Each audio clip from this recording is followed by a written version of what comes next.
Bonjour à tous, ici votre capitaine de route. Étant donné que l'on n'a pas eu notre dose de pavé cette année, je vous propose 18 faits surprenants sur Paris-Roubaix. C'est parti! Lors des deux premières éditions de Paris-Roubaix, il n'y a eu aucun Français sur le podium. Une loose d'autant plus importante que Maurice Garin, troisième sur la première édition et vainqueur de la seconde, se fera naturaliser français quelques années plus tard. Mathieu Hayman gagne en 2016 pour sa 15e participation. Il prendra part encore à 2 éditions avant de prendre sa retraite début 2019. Il partage le record de participation avec Georges Hincapie et Frédéric Guédon.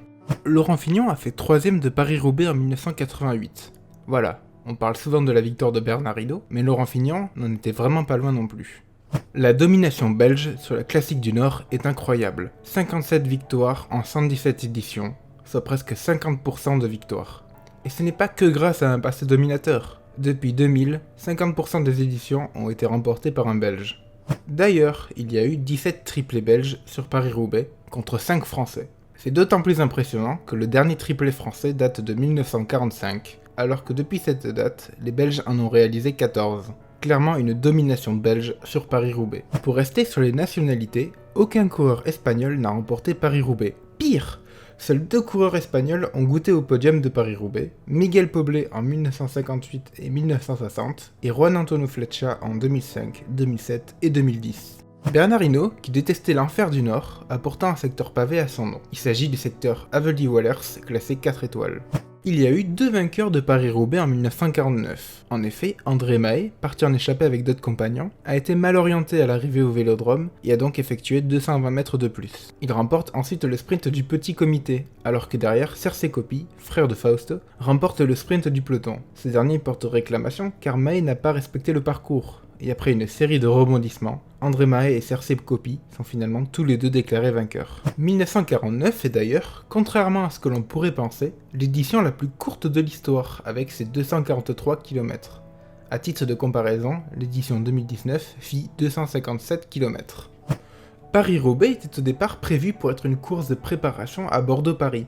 En effet, à sa création, la seule classique internationalement connue est Bordeaux-Paris. Les organisateurs de Paris-Roubaix décident donc de placer leur course quelques semaines avant, avec 280 km au programme, ce qui est court pour l'époque. C'est alors parfait pour préparer Bordeaux-Paris, et donc attirer les grands noms sur la course.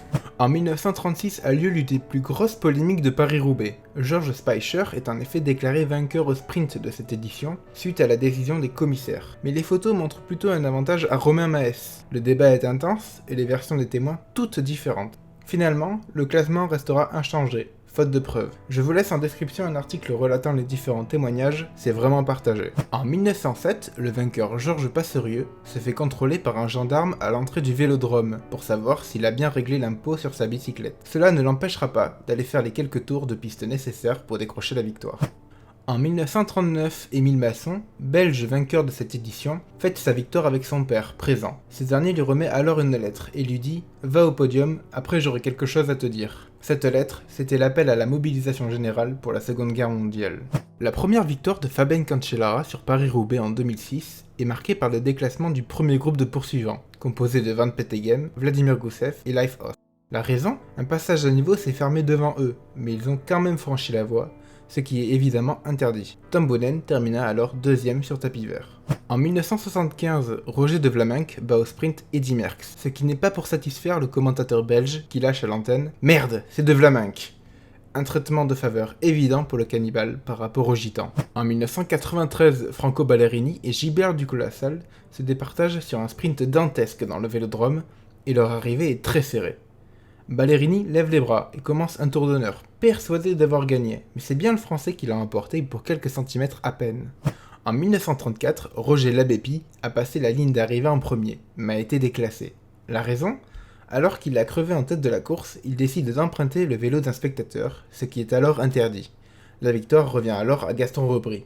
En 1897, un futur célèbre peintre français s'engage sur la course. Il s'agit de Maurice de Vlaminck, qui abandonna, trouvant la course trop dure et trop longue. Il commença à exposer ses toiles quelques années plus tard, en 1904, et devint une figure importante du fauvisme. Voilà pour ces faits surprenants sur Paris-Roubaix. N'hésitez pas à vous abonner si le contenu vous a plu, à me suivre sur Twitter, à rejoindre le Discord, et à très vite pour de prochaines vidéos. Ciao!